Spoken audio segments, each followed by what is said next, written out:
Hello everyone, कैसे हैं आप लोग। और मैं हूं आपका एजुकेटर योगेश पाठक। बेटा, तो सीबीएसई ने इस बार बहुत ही बड़ा बदलाव किया है जो आपको जान लेना बहुत ही ज्यादा जरूरी है। खासकर ये जो बदलाव और जो चेंजेस किए गए हैं बेटा, ये क्लास 10th के लिए किए गए हैं बेटा। तो क्या सीबीएसई ने क्या चेंजेस किए हैं, आइए हम लोग शॉर्ट में जानते हैं। तो आप देख रहे हैं Central Board of Secondary Education ने सीबीएसई के द्वारा क्या चेंजेस किए गए हैं। Autonomous organisation under the Ministry of Education, Government of India.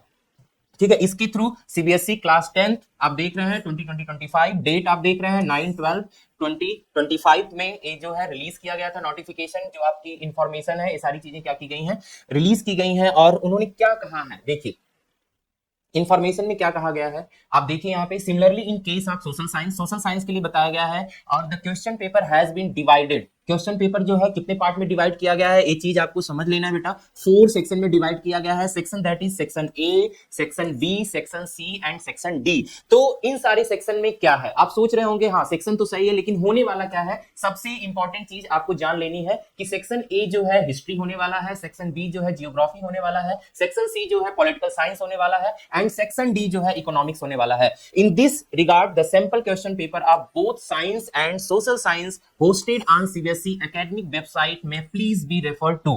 ठीक है, तो ये कह रहा है कि हमने जो सैंपल पेपर अपना बनाया है उस सीबीएसई की वेबसाइट पे बेटा अपलोड कर दिया गया है। मतलब जो चेंजेस उन्होंने किया है इस सारे सैंपल पेपर में उन्होंने क्या कर दिया है, ऑलरेडी मेंशन कर दिया है।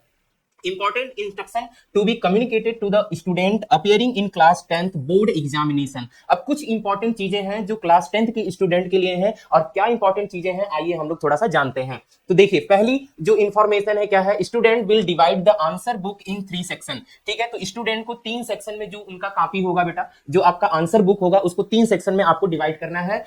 In science and in 4 section in social science. ठीक है, और 4 सेक्शन जो है सोशल साइंस में करना है फॉर राइटिंग आंसर। लिखने के लिए आप जो आंसर लिखेंगे वो 4 सेक्शन में डिवाइड होना चाहिए बेटा। सेकंड क्या है, replies of question are to be written only within the space identify for the concern section only. मतलब इनके कहने का मतलब ये है कि 4 सेक्शन है, तो अगर सेक्शन ए में जितने क्वेश्चन हैं आपको उसी सेक्शन में अटेम्प्ट करने हैं। और ये जो इंफॉर्मेशन है वो साइंस के लिए भी यही है और सोशल साइंस के लिए भी है। आप अगर ये सोच रहे हैं कि सर सेक्शन ए का क्वेश्चन अगर मैं लास्ट में अटेम्प्ट कर दूं, या सेक्शन डी में जाके अटेम्प्ट कर दूं, या सेक्शन बी का क्वेश्चन सेक्शन सी में अटेम्प्ट कर दूं, तो ऐसा नहीं होना चाहिए। इसलिए नहीं होना चाहिए बेटा क्योंकि अगर आप सेक्शन बी का क्वेश्चन सेक्शन सी में अटेम्प्ट करते हैं या सेक्शन ए का क्वेश्चन सेक्शन बी में अटेम्प्ट करते हैं, तो आपका जो आंसर है वो चेक नहीं किया जाएगा और इसका जो मार्क्स है वो अलॉटेड नहीं किया जाएगा, अर्थात आपको नंबर नहीं दिया जाएगा। ठीक है, तो अगर आपको आंसर दे रहे हैं आप लेकिन आपको आंसर पता नहीं है तो आप उतना स्पेस छोड़ दो बेटा। ठीक है, जैसे पहला क्वेश्चन आप लिखिए और दूसरा क्वेश्चन आपको नहीं आ रहा है या अभी कुछ कंफ्यूजन है, तो इतना स्पेस आप क्वेश्चन नंबर 2 डाल के छोड़ दो। ठीक है, देन उसको बाद में अगर आपको याद आता है देन आप अटेम्प्ट करो, नहीं तो रहने दो। अगर आप ऐसा करते हैं तो आपको जो आंसर है उसका नहीं मिलेगा।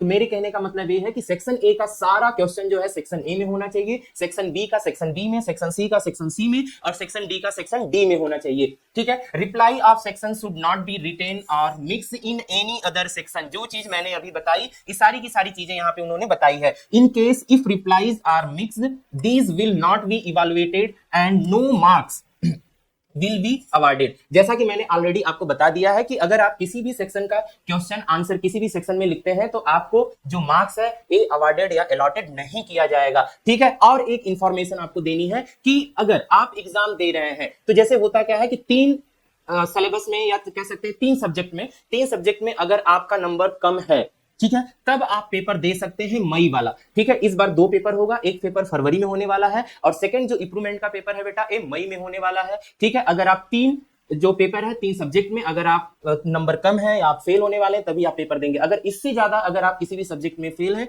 या नंबर कम पाए हैं तो आपको पेपर नहीं दिया जाएगा। तो मेन जो पेपर आपका है फरवरी वाला होने वाला है। ठीक है, तो ये इंफॉर्मेशन कैसी लगी दोस्तों जरूर शेयर करिएगा और वीडियो को लाइक करिएगा और ज्यादा से ज्यादा जितने भी आपके फ्रेंड हैं इन लोगों तक पहुंचाइए क्योंकि इंफॉर्मेशन बहुत ही खास होने वाली है। Thank you, bye bye, good luck and best of luck.